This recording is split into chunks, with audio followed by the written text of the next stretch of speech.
اللہ نے آدم علیہ السلام کو پیدا کیا اپنی قدرت سے, اماں حوا کو مٹی سے بنایا, ان کے بچوں یقین کر لیا بچوں نے کہ اللہ بڑا طاقتور ہے. دیکھو ابا کو بھی ہمارے, کیونکہ ان کے بچے آدم علیہ السلام کے بچے دادا تلاش کرتے رہے, ان کو دادا نہ قبر ملی نہ دادا ملے. وہ سوچتے تھے یار یہ کیسے ہو گیا, تو ان کو یقین آ گیا کہ یہ کس نے پیدا کیا ہے, اللہ نے. کیونکہ آدم علیہ السلام سے پہلے کا ان کو کوئی نہ کوئی مجسمہ ملا, جیسے ڈارون کہتا ہے نا پہلے یوں تھا یوں, کچھ بھی نہیں ملا. کچھ تو تھوڑا سا ہوتا نا کہ جو آدم علیہ السلام سے آخری, جو ڈارون کے نظریے کے مطابق وہ آخری جانور جو انسان میں کنورٹ ہوا ہے, تو کچھ تو نظر آتے نا اس کے. آدم علیہ السلام بتاتے یہ والا میں تھا جو اس کے بعد اب ترقی کر کے میں یہاں تک پہنچا ہوں. ان کو تو 100% یقین تھا کہ اللہ ہر چیز پر قدرت رکھتا ہے. تبھی آدم علیہ السلام کے بچے غیر مسلم نہیں تھے, فرما بردار اور نافرمان تھے, مشرک نہیں تھے, اور اللہ کے وجود کا یقین بھی کرتے تھے. تو یہ سلسلہ صدیوں تک چلا ہے. سب کو پتا تھا یار ہمارا نسب جا کے رک جاتا ہے کہاں, آدم پہ. اس کے بعد تو چلو میاں بیوی میں ملاپ ہوا, بچے پیدا ہو رہے ہیں, اس کی تو کوئی لاجک بنتی ہے, یہ کیسے ہوا.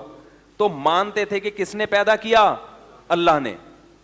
نوح علیہ السلام کئی صدیوں کے بعد آئے ہیں آدم علیہ السلام کے. ان کے دور میں بھی اللہ کے وجود کا انکار کسی نے نہیں کیا. ان کے دور میں شرک تو پھیلا ہے, شرک کہ اللہ نے اختیارات دے دیے دوسروں کو بھی. جیسے اللہ نے بغیر کسی لاجک کے بس مٹی سے پتلا بنایا آدم کا, اور ان کی پسلی سے اماں ہوا کو نکالا, کن ہو جا, اور وہ ہو گئے. تو جیسے اللہ کو اس قسم کے اختیارات ہیں کہ وہ کر لیتا ہے بغیر کسی لاجک کے بھی, تو نوح علیہ السلام کے دور میں پہلی مرتبہ یہ شرک ہوا کہ اللہ نے دوسروں کو بھی یہ اختیارات دے دیے ہیں کہ وہ بھی جب چاہیں اپنی مرضی سے کچھ کر سکتے ہیں بغیر کسی. اگر آپ کو ہمارے ویڈیو پسند آئے تو ویڈیو کو لائک کریں, اور اگر آپ ہمارے چینل پر نئے ہیں تو چینل کو سبسکرائب کریں اور بیل آئیکن کو ضرور سے ضرور دبائیں. اگر آپ کو ہمارے ویڈیو پسند آئے تو ویڈیو کو لائک کریں, اور اگر آپ ہمارے چینل پر نئے ہیں تو چینل کو سبسکرائب کریں اور بیل آئیکن. اچھا, یہ کھڑکیاں بند کریں تاکہ جنریٹر کی آواز نہ آئے اندر. تو میں یہ عرض کر رہا تھا کہ نوح علیہ السلام وہ پہلے پیغمبر ہیں جو مشرکوں کی ہدایت کے لیے بھیجے گئے ہیں, سمجھ رہے ہیں. تو اس وقت شرک کون سا شروع ہوا, انہوں نے یہ کہا کہ جیسے آدم علیہ السلام کو بس اللہ نے بنایا, کوئی اس کی لاجک نہیں ہے, تو اللہ تعالیٰ نے دوسری بھی کچھ مخلوق ہیں جن کو اللہ نے یہ اختیار دیا ہے کہ وہ اللہ کے اختیار دینے سے جو چاہیں اپنی مرضی سے کر سکتے ہیں. سمجھ رہے ہو. تو یہ یعنی کب شروع ہوا یہ والا شرک, نوح علیہ السلام کے دور میں. اور اس میں دو چیزیں بڑی عجیب تھیں. ایک یہ کہ انہوں نے یہ نہیں کہا کہ اللہ نے ان فلاں فلاں کو تمام اختیارات دے دیے ہیں, بلکہ اس والے کو اللہ نے بارش کا اختیار دیا, اس والے بت کو اللہ نے ود, سوا, یغوث, یعوق, نصر, یہ 5 بت تھے مشہور. تو کیا کہتے تھے, اس کو اللہ نے بارش کا اختیار دیا کہ یہ اپنی مرضی سے جب چاہے گا بارش برسا سکتا, باقی چیزوں میں یہ دخل اندازی نہیں کر سکتا. یعنی اگر بادل نہیں بھی ہیں, کوئی محکمہ موسمیات والے کہہ رہے ہیں کہ کوئی امکان نہیں ہے, لیکن یہ شوں کرے گا اور بادل آ جائیں گے. یہ بہت اہم مضمون ہے, اس کو اچھی طرح سمجھیں. اور جو شارٹ کلپ بنا بنا کے فتنہ اور فساد پھیلا رہے ہیں نا, وہ پورے میری اس مضمون کو شائع کریں, پھر اس کا جواب دیں مجھے.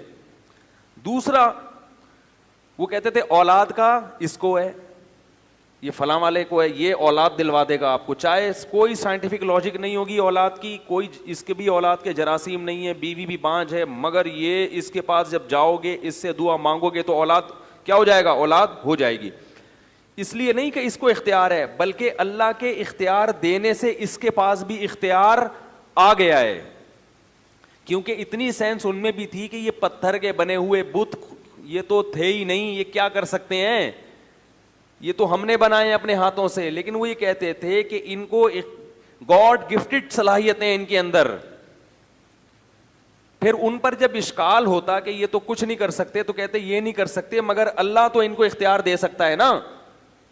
بھائی اللہ تو سب کچھ کر سکتا ہے, تو اللہ نے ان کو اختیارات دے دی ہیں. تو 5 بڑے بڑے بت تھے, ود, سوا, یغوث, یعوق اور نصر, جن کا قرآن میں تذکرہ ہے. اور آپ تفسیر کی کتابیں اٹھا کے دیکھیں. اب سوال پیدا ہوتا ہے کہ ان مسٹنڈوں کو, یہ جو بت ہیں ان کو میں مسٹنڈا کہہ رہا ہوں, ان بتوں کو, ان مسٹنڈوں کو کیوں دیے اللہ نے؟ اگر دینے ہی تھے تو آپ کو دیتا, ان کو دیتا, یہ بتوں کو کیوں دیے؟ تو کہتے تھے اصل میں یہ بڑے بڑے بزرگوں کی مورتیاں ہیں, تو ان بزرگوں سے خوش ہو کے اللہ نے ان بزرگوں کو دیے ہیں. اب اگر کہو ان بزرگوں کو کیوں دیے, تو آپ کہیں گے جب اللہ اپنی عطا سے کسی کو دے رہا ہے تو آپ کون ہوتے ہیں اس پہ پابندی لگانے والے. یہ میں اس لیے تمام چیزیں دہرا رہا ہوں کہ بالکل یہی سٹائل ہے آج شرک کو معاشرے میں پھیلانے کا, کہ اگر اللہ اپنے نبی کو کچھ اختیارات دینا چاہ رہا ہے تو ان وہابیوں کے پیٹ میں مروڑ کیوں ہوتا ہے. نہیں آ رہی بات سمجھ میں؟ ان لوگوں کو کیوں تکلیف ہو رہی ہے؟ بات آ رہی ہے سمجھ میں؟ پبلک کو کیوں؟ جب اللہ اپنے محبوب, اپنے حبیب سید الانبیاء, یا ان کو اگر اللہ اپنے اختیار سے اختیارات دے رہا ہے تو لوگوں کو اس پہ اشکال کیوں ہو رہا ہے؟ بات آئی سمجھ میں؟ تو نوح علیہ السلام اسی شرک کی نفی کے لیے دنیا میں آئے تھے کہ اللہ جس سے خوش ہوتا ہے اسے جنت تو دیتا ہے, اسے دنیا میں اعلیٰ مقام تو دیتا ہے, اسے لوگوں کا مقتدا اور رہبر تو بناتا ہے, اسے نیک صالح اولاد تو دیتا ہے, مگر اپنے اختیارات میں اس کو شرکت نہیں دیتا. یہی تو شرک ہے جس کی نفی الحم سے لے کے والناس تک قرآن میں ہے کہ اللہ کسی کو ایسا پروٹوکول نہیں دیتا, اور اسی کو اللہ نے اپنے ساتھ الوہیت میں شرک قرار دیا, معبودیت میں, کہ مجھے میرے جیسا معبود کیوں تراش لیا تم نے, حالانکہ وہ مانتے تھے کہ یہ اللہ جیسے نہیں ہیں. ہندو بھی ان بتوں کو ویسا بھگوان نہیں سمجھتے جیسا وہ آسمان پہ بیٹھے ہوئے خدا کو بھگوان کہتے ہیں, یہ ویسا نہیں ہے, لیکن اس نے ان کو کیا دیے ہوئے ہیں؟ اختیار دیے ہوئے ہیں. بات آ رہی ہے سمجھ میں؟ تو اللہ نے کسی کو بھی اسباب سے ہٹ کے کسی بھی قسم کا کوئی بھی اختیار, بولو بھائی, نہیں دیا. اسی شرک کی نفی کے لیے قرآن آیا ہے اور انبیاء آئے ہیں. تو نوح علیہ السلام کی قوم نے بزرگوں کے مرنے کے بعد ان کی مورتیاں بنا لی. بولا کہ چونکہ اللہ ان بزرگوں سے خوش تھا تو ان کی مورتیوں کے سامنے جھکو گے, ان سے مرادیں مانگو گے تو یہ اللہ کی عطا سے ہمیں دیں گے, خود نہیں دیں گے, اللہ کی عطا سے. اللہ نے ان کو اختیار دیا تو یہ ہمیں کیا دیں گے؟ اس اختیار سے ہمیں دیں گے. اب اس پر ایک اشکال ہوتا ہے کہ ہم تو دیکھتے ہیں کہ بزرگوں اور پیغمبروں کے ہاتھ پہ بہت سی ایسی چیزیں صادر ہوئی ہیں جس کی کوئی سائنٹیفک لاجک نہیں ہے. کلمہ پڑھا رہا ہوں آپ لوگوں کو میں, لا الہ الا اللہ کا مطلب بیان کر رہا ہوں. ہمارے ہاں عقیدے پہ اکثر بیان ہوتا ہی نہیں ہے. تو بہت سے لوگ کہتے ہیں کہ بھئی دیکھو اللہ نے اختیارات تو دیے ہیں نا, موسیٰ علیہ السلام لاٹھی کو سانپ بنا دیتے تھے, اس کی کوئی لاجک ہے؟ ہمارے نبی صلی اللہ علیہ وسلم کے پاس مشرکین آئے, چاند کے 2 ٹکڑے کرو, آپ نے ایسے کیے اور 2 ٹکڑے کر دیے, کوئی لاجک ہے اس کی؟ اور پھر وہ چاند آپس میں جڑ بھی گئے. صحابہ پیاسے تھے, پانی میں آپ صلی اللہ علیہ وسلم نے ہاتھ ڈالا اور پانی ابلنا شروع ہو گیا. عیسیٰ علیہ السلام کہتے تھے مردے کو قوم باذن اللہ, اللہ کے حکم سے کھلو جا. پنجابی میں کیا کہتے ہیں؟ کھلو جا, ہیں کھلو جا. تو آپ کہیں گے کہ حضرت عیسیٰ نے پنجابی میں تھوڑی کہا تھا, تو اردو میں بھی تو نہیں کہا تھا نا, تو وہ جو بھی کروں گا میں تو ترجمہ ہی کروں گا نا. اور عربی میں بھی نہیں کہا تھا, جو قرآن نے کہا نا قم باذن اللہ, تو عربی میں تھوڑی, ان کی تو عبرانی زبان تھی یا سریانی زبان تھی, اس میں کہا نا انہوں نے. تو کیا کہا؟ کھلو جا. یہ کھلو جا میں اس لیے کہہ رہا ہوں کہ پنجاب والے جب کسی کو آرڈر کرتے ہیں تو اسٹائل تھوڑا سا الگ سا ہوتا ہے, اس میں بندہ نہیں بھی کھڑا ہو رہا ہو تو کھڑا ہو ہی جائے گا. تو اس لیے مردہ اگر نہیں بھی چاہتا تھا نا کھڑا ہونا, وہ عیسیٰ علیہ السلام کا حکم سن کے کیا ہو جاتا تھا؟ کھڑا ہو جاتا. کیونکہ آپ بولو نا اٹھیے, اردو میں آپ کیا بولیں گے؟ اٹھیے, وہ نہیں اٹھے گا. اردو میں بڑی شائستگی ہے, آئیے جائیے, تبھی اردو میں کوئی کام ہوتا ہی نہیں ہے. ایک صاحب تھے, وہ ٹرک اڈا نہیں ہے, ٹرک اڈا, ٹرک اسٹینڈ جو ماڑی پور میں, وہاں انہوں نے آفس کھولا, اردو اسپیکنگ تھے, وہ آفس کھولا انہوں نے. تو میں ان کے پاس گیا تو وہ عجیب اسٹائل سے لوگوں سے بات کر رہے ہیں, ملازمین سے. تو میں نے کہا یار یہ کون سا اسٹائل ہے؟ کہہ رہے ہیں یار ان سے تمیز سے بات کرو تو کام, ان سے بولو نا یہ ڈبے اٹھا کے ٹرک پہ رکھ دیجئے, ٹرک لوڈ کرنا ہے, مال پنجاب جا رہا ہے, رکھیے. کوئی بھی ہلتا نہیں, ان کو ٹھڈے مار مار کے. تو اللہ نے ہمارے ملک میں ہمیں مختلف قسم کی زبانیں دی ہیں, جب جس زبان سے کام اٹھانا ہو آپ وہ کام اٹھاؤ. تو جو شرافت سے نہ آ رہا ہو, شر اور آفت کا بولو کھڑے ہو جائیے, نہیں ہو رہا کھلو جا, ایک دم کھڑا ہوگا وہ. تو میں یہ عرض کر رہا تھا, ہر زبان میں ایک مٹھاس ہے. پنجاب کی زبان میں ایک الگ سی مٹھاس بھی ہے جو اردو میں نہیں ہے. بعض جملے پنجابی زبان کے اتنے مزے کے لگتے ہیں کہ وہ اردو میں مزہ ہی نہیں. میں کیونکہ پوری طور پر قدرت نہیں ہے اس لیے میں بیان نہیں کر سکتا, لیکن ان کی زبان میں نا بعض جملے ایسے ہیں جو اردو میں مزہ نہیں آتا. تو اردو کی الگ تہذیب ہے. خیر بات کہاں سے کہاں چلی گئی. تو عیسیٰ علیہ السلام مردے کو کیا کہتے تھے؟ قم باذن اللہ, اللہ کے حکم سے کھڑا ہو جا. تو کہتے ہیں دیکھو اللہ کی عطا سے حضرت عیسیٰ بھی مردوں کو زندہ کر رہے ہیں, ہمارے نبی بھی اللہ کی عطا سے چاند کے 2 ٹکڑے کر رہے ہیں. تو جو نبی اللہ کی عطا سے چاند کے 2 ٹکڑے کر سکتا ہے, جو نبی اللہ کی عطا سے مردوں کو زندہ کر سکتا ہے, اس نبی کو اگر ہم یہاں سے بیٹھ کے پکاریں کہ ہماری حاجت سن لیں تو وہ اللہ کی عطا سے سن بھی سکتا ہے, اور وہ نبی اللہ کی عطا سے ہماری وہ حاجت پوری کر بھی سکتے ہیں. یہ بات سمجھ میں. تو ہم اگر پکار رہے ہیں تو ہم اللہ کی عطا سے یہ تصور کر کے, تو اس لیے قرآن نے جو کہا ہے کہ غیر اللہ کو مت پکارو, تو اس سے وہ پکار مراد ہے جو اللہ کی عطا کے بغیر والی پکارو. یہ اشکال کر رہا ہوں کہ اس کو میرا نظریہ نہ سمجھ لیں, یہ اشکال کرتے ہیں لوگ. اس اشکال کا جواب یہ ہے کہ دیکھو, ایک ہوتا ہے کسی کو اختیار دے دینا, ایک ہوتا ہے کسی کے ہاتھ سے کوئی کام کرا دینا. دونوں میں فرق ہے. دونوں میں کیا ہے؟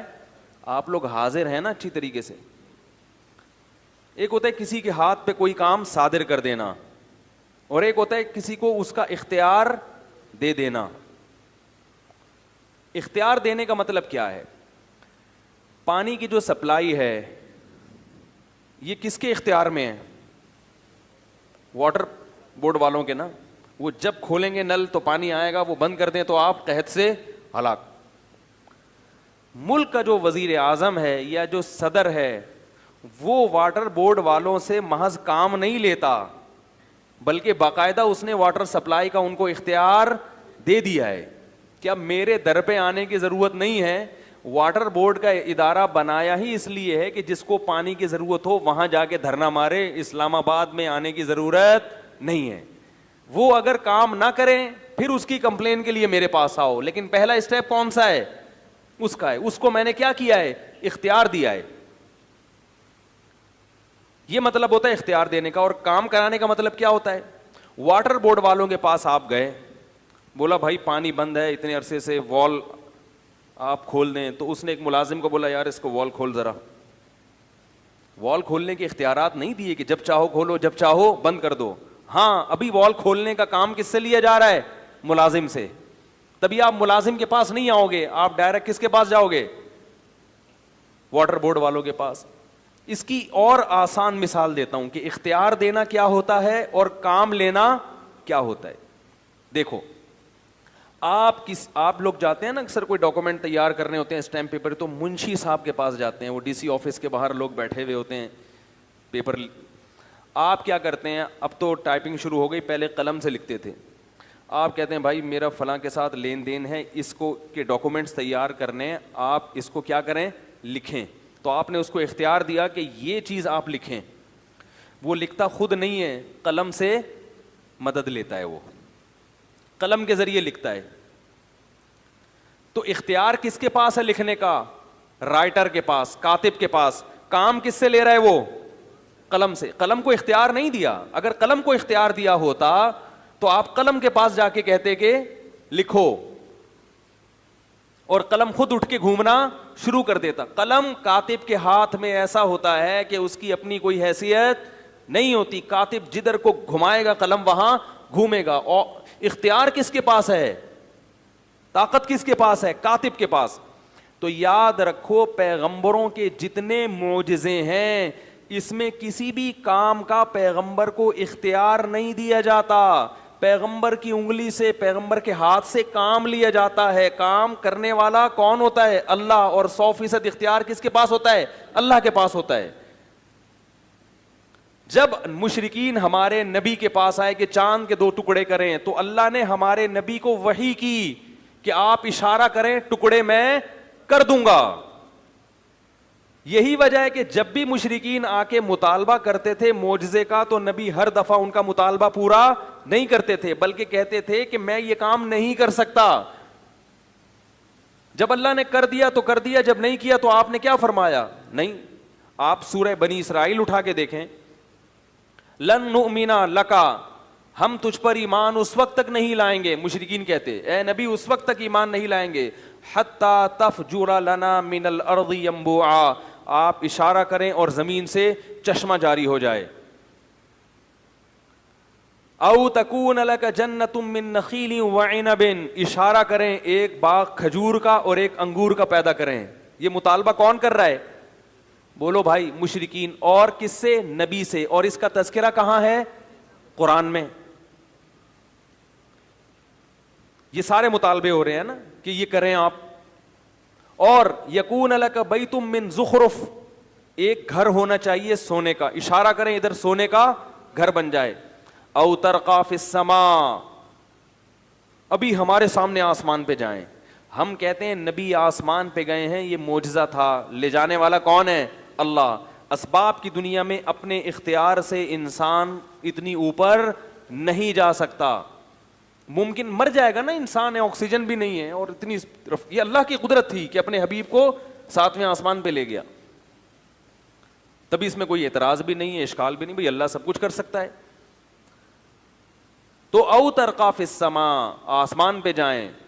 لن نؤمن لرقیک حتی تنزل علینا کتابا نقرأ, اور ہم جانے پر یقین نہیں کریں گے جب تک ہمارے سامنے آسمان سے قرآن لے کر نہ آئیں. ہم اس کو پڑھیں گے پھر پتہ چلے گا کہ یہ واقعی, ہمیں تو نہ جبریل نظر آتے ہیں آسمان سے جو لے کر آ رہے ہیں, یہ تو سب چیزیں آپ دیکھ رہے ہیں. ان تمام چیزوں کا نبی نے جواب کیا دیا قرآن میں. نبی یہ بھی کہہ سکتے تھے کہ بھائی اللہ نے مجھے اختیارات دیے ہوئے ہیں لیکن میں تمہارے بیجا مطالبوں پہ اپنے اختیارات کو استعمال نہیں کروں گا. میں جب چاہوں گا تو معجزہ دکھاؤں گا, جب چاہوں گا معجزہ نہیں دکھاؤں گا. اختیارات تو ہیں اللہ کی عطا سے, میں سب کچھ کر سکتا ہوں لیکن میں کر نہیں رہا. یہ نہیں فرمایا. فرمایا سبحان ربی, قل اے نبی ان سے کہہ دیجیے سبحان ربی, میرا رب ہر عیب سے پاک ہے. عجز والا جو عیب ہے نا, کچھ نہ کر سکنے کا عیب, اس عیب سے کون پاک ہے؟ میرا رب پاک ہے. ہل کنتو الا بشرن, نہیں ہوں میں مگر ایک انسان, رسولہ, اللہ کا بھیجا ہوا پیغمبر. تو انسان تو یہ کام نہیں کر سکتا, انسان کو اسباب سے ہٹ کے اختیارات نہیں ہوتے, انسان کی صلاحیتیں محدود ہوتی ہیں. اتنی کلیئر کٹ بات قرآن میں آنے کے بعد بھی حیرانگی اس پر ہوتی ہے اس امت میں شرک کیسے پھیل گیا. بھائی یہ تو قرآن کے ترجمہ پڑھ لو تو سمجھ میں آ جائے گا. پتہ یہ چلا کہ اللہ نے اپنے نبی کو اس قسم کے اختیارات, بولو بھائی, نہیں دیے تھے. ہاں جب اللہ وحی کرتے کہ آپ یہ کام کریں, ہم آپ کے ہاتھ پہ یہ معجزہ دکھا دیں گے, تو اللہ تو جس کو چاہے دکھا سکتا ہے. جس کے ہاتھ پہ, وہ بزرگوں کے ہاتھ پہ کرامتیں بھی ظاہر کر سکتا ہے اور انبیاء کے ہاتھ پہ معجزے بھی ظاہر کر سکتا ہے. یہی وجہ ہے کہ حضرت موسیٰ علیہ السلام لاٹھی کو سانپ بنانا نہیں جانتے اور نہ ان کو اللہ نے اختیار دیا. اگر اختیار دیا ہوتا تو ہر دفعہ اللہ سے پوچھتے نہیں کہ اب کیا کرنا ہے. پہلی دفعہ جب اللہ نے حضرت موسیٰ کے ہاتھ میں لاٹھی پکڑائی, بلکہ پہلے سے لاٹھی تھی, اللہ نے پوچھا یہ کیا؟ فرمایا پھینکو زمین پہ. جب زمین پہ پھینکا وہ سانپ بن کے دوڑنے لگی. اگر خود سانپ بنائی ہوتی تو موسیٰ علیہ السلام اسے دیکھ کے خوفزدہ ہوتے. قرآن کہہ رہا ہے ایسا بھاگے ہیں حضرت موسیٰ, ولم یعقب, پیچھے مڑ کے, بولو بھائی, نہیں دیکھا. پھر اللہ کہہ رہے خذھا, اے موسیٰ اس سانپ کو پکڑ لے. اگر موسیٰ علیہ السلام کو سانپ کو دوبارہ لاٹھی بنانے کا اختیار ہوتا تو حضرت موسیٰ خود پکڑتے اور کیا بنا دیتے اس کو, کہتے جیسے میں نے لاٹھی کو سانپ بنایا, میں اللہ کی عطا سے اس سانپ کو لاٹھی بھی بنا سکتا ہوں. اللہ نے بتایا کہ یہ جب میں چاہوں گا اسی وقت ہوگا, آپ کے سوچنے سے, آپ کے ارادے سے نہیں ہوگا, کیونکہ اختیار میرے پاس ہے, آپ کے پاس نہیں ہے. واٹر پمپ والوں کے پاس ہم جاتے ہیں نا تو وہ کہتے ہیں اختیار ہمارے پاس ہے, ہم جب چاہیں گے نل کھلوائیں گے, جب چاہیں گے نل نہیں, لہذا ہمارے پاس آؤ, ان کے پاس مت جاؤ. تو اب کیا ہے, موسیٰ علیہ السلام کو اللہ نے کہا یہ لاٹھی کیا بنے گی دوبارہ, خذھا, اے موسیٰ اس کو پکڑ لے, سنعیدھا سیرتھا الاولی, ہم وعدہ کرتے ہیں عن قریب, سا کا مطلب یہ وعدے کے لیے آتا ہے, عن قریب ہم یہ کریں گے, اس کو واپس لاٹھی بنا دیں گے. پھر موسیٰ علیہ السلام نے پکڑا, اچھا اللہ اب اطمینان ہو گیا. اگر حضرت موسیٰ کے پاس اختیارات ہوتے تو جب آگے دریا ہے, ٹھاٹھیں مارتی ہوئی موجیں ہیں, اور پیچھے کون ہے, فرعون, بنی اسرائیل نے کیا کہا, انا لمدرکون, مر گئے, پکڑے گئے ہیں بھائی, اب تو فرعون آئے گا. اور موسیٰ علیہ السلام کہہ سکتے تھے میرے پاس تو لاٹھی ہے, اللہ نے مجھے اختیار دیا, جب چاہوں گا سمندر کے 2 ٹکڑے کر کے درمیان سے نکل جاؤں گا. حضرت موسیٰ نے فرمایا ان معی ربی, میرے ساتھ رب ہے, کچھ نہ کچھ کرے گا وہ مدد, مجھے نہیں پتا کیا کرے گا لیکن کرے گا ضرور. تو اللہ نے کیا کہا اس لاٹھی کو, اے موسیٰ اضرب بعصاک, اپنی لاٹھی مار کہاں پر, البحر, سمندر پہ. فکان کل فرق کالطود العظیم, دونوں طرف کی موجوں کو پہاڑوں کی شکل میں روک دوں گا میں. تبھی ہر بات سے پہلے حضرت موسیٰ پوچھ رہے کیا کرنا ہے, کیا کرنا ہے. تو مردوں کو زندہ کرنے سے پہلے بھی حضرت عیسیٰ علیہ السلام کو اللہ بتاتے تھے کہ بولو کھڑے ہو جاؤ مردہ, تو مردہ اللہ کے حکم سے کیا ہو جائے گا, کھڑا ہو جائے گا. مردہ زندہ کرنے کے اختیارات آپ کے پاس نہیں ہیں, آپ کے ہاتھ میں مردے زندہ کروں گا, اختیار اپنے پاس رکھوں گا, آپ کو اختیار نہیں دوں گا. اب بھی کلیئر نہیں ہو رہی بات تو میرے بھائی پھر تو کیسے سمجھائیں یار, کیسے سمجھائیں. میں ان لوگوں سے کہتا ہوں جو غیر اللہ کی پکار کو جائز سمجھتے ہیں, دیکھو میں فرقہ پرست آدمی نہیں ہوں, نہ میں کفر اور شرک کے کسی متعین شخص پہ فتوے لگاتا ہوں, لیکن آپ اپنی آخرت کی فکر کرو. ابراہیم علیہ السلام نے اپنی قوم کو سمجھایا کہ شرک چھوڑ دو, شرک چھوڑ دو, قوم نہیں مانی. ابراہیم علیہ السلام نے کہا انما اتخذتم من دون اللہ اوثانا مودۃ بینکم فی الحیات الدنیا, تمہارے آپس میں ریلیشن اچھے ہیں, اس ریلیشن کی وجہ سے میری بات کا انکار کر رہے ہو, لیکن یہی تعلقات قیامت کے دن تمہارے نقصان کا سبب بنیں گے, ایک دوسرے کے دشمن بن کے ایک دوسرے کے گریبان پکڑو گے. اس لیے میں اللہ کا واسطہ دے کے ان لوگوں سے کہتا ہوں جو یہ کہتے ہیں کہ اللہ نے اپنے نبی کو بھی اختیارات دی, ہم نبی سے بھی مانگ سکتے ہیں, بزرگوں سے بھی مانگ سکتے ہیں, مزاروں پہ بھی سجدے کر سکتے ہیں, تو یاد رکھو کہ اگر آپ اپنی اس روش سے باز نہیں آئے, اور تو یہ بھی کیا ہے, یہ آپس کے مسلک پرستی, پیر پرستی. میرے دامت برکاتم نے کہہ دیا ایسا نہ ہو کہ جیسے ابراہیم علیہ السلام اپنی قوم کو ڈرا رہے تھے, تو وہ ڈر وہ تنبیہ ہمارے لیے بھی ہے کہ یہی تعلقات قیامت کے دن ایک دوسرے کے لیے عذاب بن جائیں گے. اللہ شرک کے معاملے میں بہت غیرت رکھتا ہے, وہ کہتا ہے نہ میں نے کسی کو اختیار دیا, لم یتخذ ولیا من الذل, نہ کسی کو کمزوری کی وجہ سے میں نے اپنا ولی بنایا, نہ وزیر بنایا. وزیر ہوتا ہے نا کہ کچھ کام آپ کریں گے, کچھ اختیارات اس کے پاس ہیں, کسی کو نہیں. بلکہ اللہ نے کہا قرآن میں مثالیں دی ہیں, ضرب لکم مثلا من انفسکم, اللہ فرماتے ہیں ابھی بھی سمجھ میں نہیں آیا تو میں تمہیں ایک مثال دیتا ہوں تمہاری ہی.